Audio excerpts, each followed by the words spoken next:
Mengungkap fakta mengejutkan tentang akidah Syiah yang harus diketahui. Apakah Anda tahu bahwa akar Rafidah, Syiah, memiliki asal-usul dari Yahudi yang menyesatkan? Abdullah bin Sabah sebagai pelopor Syiah, mereka mengklaim diri sebagai pengagum Ahlul Bait, namun justru bersikap ekstrim terhadap Ali radhiyallahu anhu, mengangkatnya hingga derajat ilahiyah. Berikut adalah beberapa keyakinan sesat Syiah yang perlu kita ketahui. Pertama, mereka mengakui tidak sama dengan Ahlu Sunnah dalam sesembahan, Nabi dan Imam. Hal ini mereka sebutkan dalam kitab Al-Anwar An-Ni'maniyah. Kedua, mereka bahkan menyatakan bahwa Allah akan turun ke bumi pada hari Arafah dan membuang kotoran, suatu keyakinan yang sangat bertentangan dengan ajaran Islam. Disebut mereka dalam kitabnya Al-Ushul Sita Asyara. Ketiga, salah satu kebiasaan mereka adalah menghadap kubur saat berdoa, menganggapnya sebagai menghadap wajah Allah. Disebutkan dalam kitab mereka Baharul Anwar, dan masih banyak lagi kesesatannya. Jangan biarkan kesesatan merajalela. Mari bersama-sama mengungkap fakta tentang akidah Syiah yang menyesatkan. Kelakuan sesat Syiah di hari Asyura. Di antara kelakuan sesat Syiah adalah memukul dada, menampar pipi, memukul bahu, mengis kepala mereka dengan pedang sampai menumpahkan.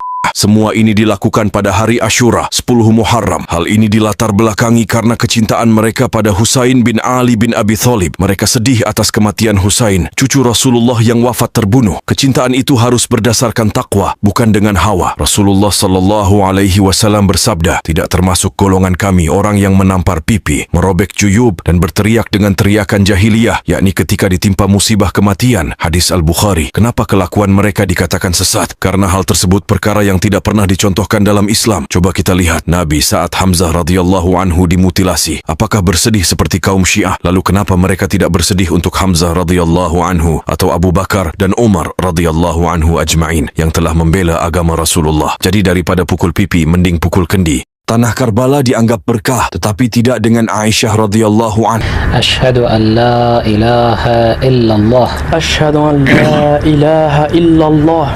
وحده لا شريك له وحده لا شريك له لا شبيه له ولا نظير لا شبيه له ولا نظير جل جلاله أشهد أن محمدا رسول الله أشهد أن محمدا رسول الله صلى الله عليه وآله وأشهد أنه سيد الأنبياء وأشهد أنه سيد الأنبياء وخاتمهم وخير الخلق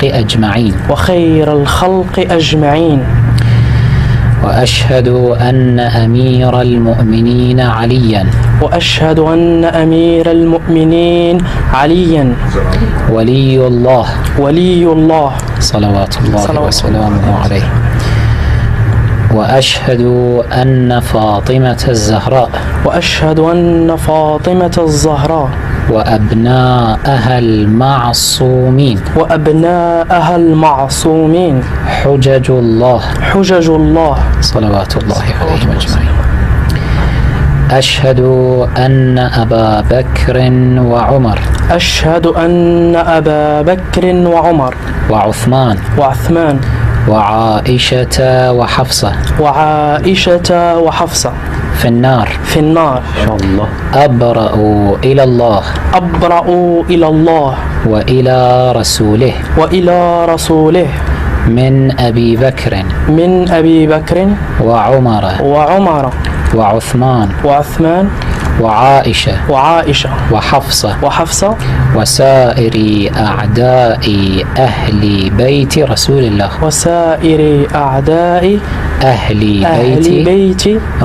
رسول الله صلى الله عليه وآله صلوا على محمد وآل محمد صل على محمد. Tahukan siapa yang mengatakan tanah Karbala di Iran itu bisa mendatangkan keberkahan? Siapa lagi kalau bukan kalangan Syiah? Mereka katakan tanah Karbala menjadi berkah karena di sana ada pusara dan tersentuh jasad Husain bin Ali bin Abi Thalib, cucu Rasulullah sallallahu alaihi wasallam yang dimakamkan di sana. Mereka anggap tanah itu suci, bahkan bisa dimakan untuk dijadikan obat dan dipakai setiap solat. Namun anehnya kenapa tanah dianggap berkah tapi tidak dengan Aisyah radhiyallahu anha? Padahal Aisyah sendiri adalah istri Nabi yang bersentuhan langsung dengan Rasulullah sallallahu alaihi wasallam. Malah kelompok Syiah ini mengatakan bahwa Aisyah finnar. Jadi tahukan sekarang ritual pengagungan kuburan berasal dari agama mana?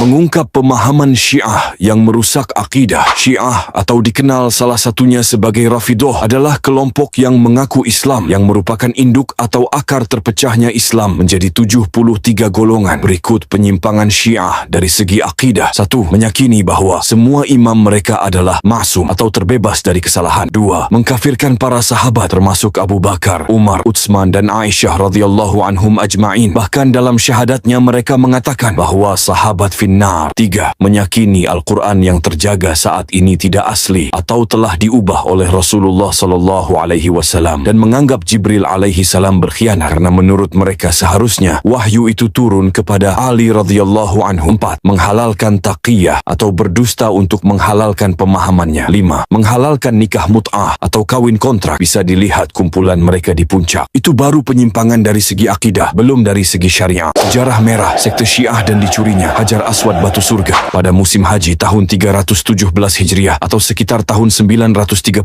Masehi. Dunia Islam digemparkan dengan sekelompok ekstremis bernama Qaramithah, salah satu sekte Syiah Ismailiyah yang dipimpin Abu Thohir Sulaiman bin Abu Sa'id Al-Husain Al-Janabi yang menyerbu kota Mekah mengatasnamakan agama. Para pengikut sekte Syiah tersebut pun membantu ribuan jamaah di sekitar Ka'bah. Mayat-mayat dilempar ke dalam sumur Zamzam. Mekah pun berubah jadi lautan merah dan pemimpin mereka, Abu Thohir pun dengan bangga berteriak mengatakan, "Saya dengan Allah dan Allah bersama saya. Dialah yang menciptakan makhluk-makhluk dan sayalah yang akan membinasakan mereka." Dan dengan nada menantang, Abu Thohir sesumbar, "Mana burung-burung ababil? Mana bebatuan dari neraka sijil?" Tapi yang paling menggemparkan adalah mereka membongkar dan mencuri Hajar Aswad, batu suci surga yang tertanam di sudut Ka'bah. Qaramithah sebagai sekte radikal dari kelompok Ismailiyah menganggap ibadah haji sebagai ritual bodoh. Mereka ingin menggulingkan kekuasaan Abbasiyah dan mengganti tatanan sosial umat. Selama 22 tahun dari 930 Masehi hingga 951 Masehi batu Hajar Aswad hilang, namun Ka'bah tetap dikunjungi jamaah. Tapi mereka tawaf tanpa Hajar Aswad. Dunia Islam pun kehilangan simbol penting dalam ibadah dan persatuan. Ada riwayat bahawa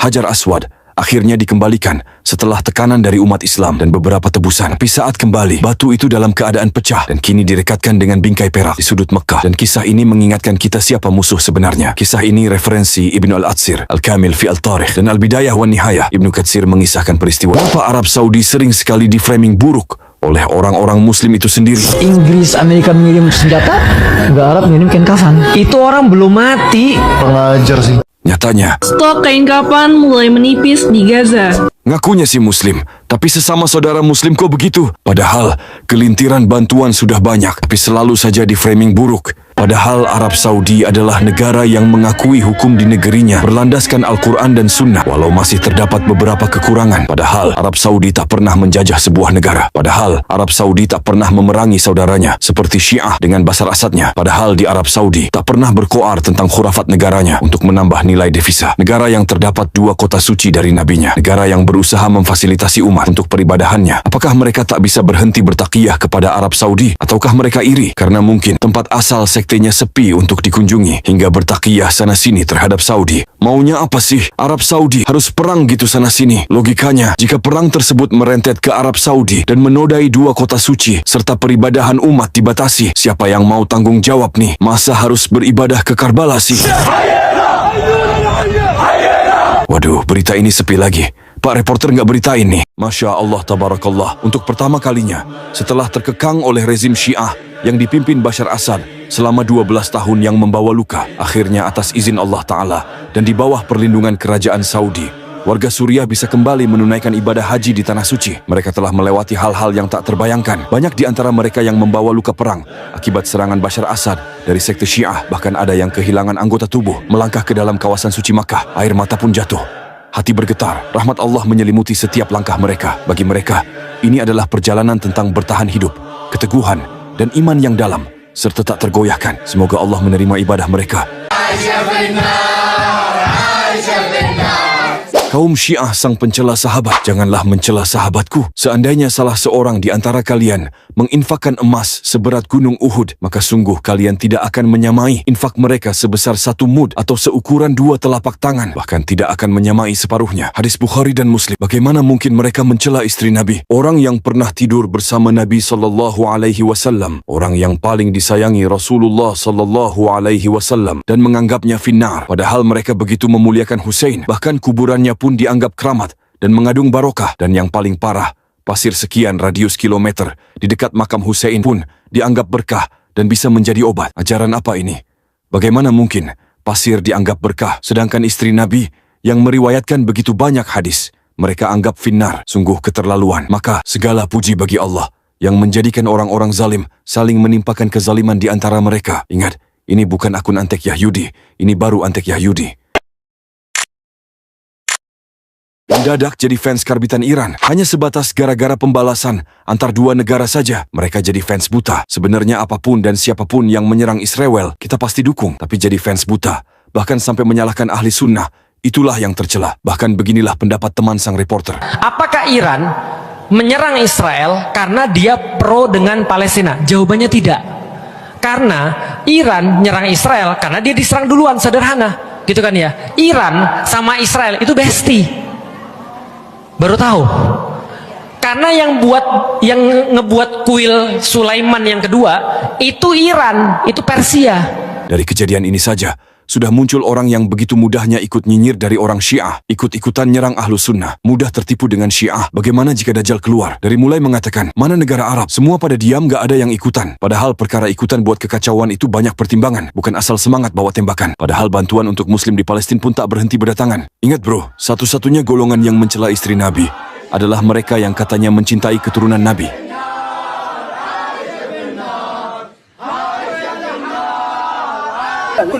ليش اليوم فرحان؟ عائشة في النار. عائشة مؤمنة أم كافرة؟ أم المؤمنين أم أم الكافرين؟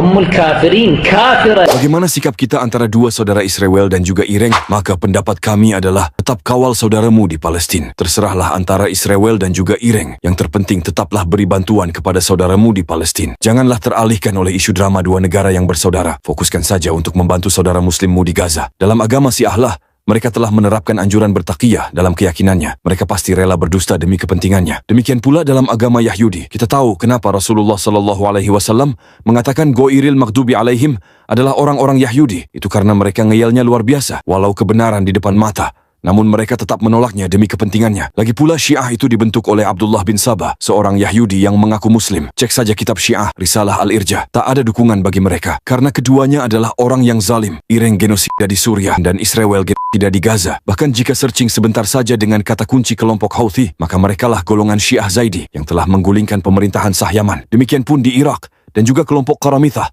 dari golongan Syiah yang membuat kekacauan di musim haji dan menjadi sejarah merah. Yang paling parah, yang genosid mereka, yang selalu salah adalah ahlu sunnah atau Saudi Arabia. Sebenarnya kalian yang suka cari kesalahan ahlu sunnah itu muslim atau salah satu golongan mereka.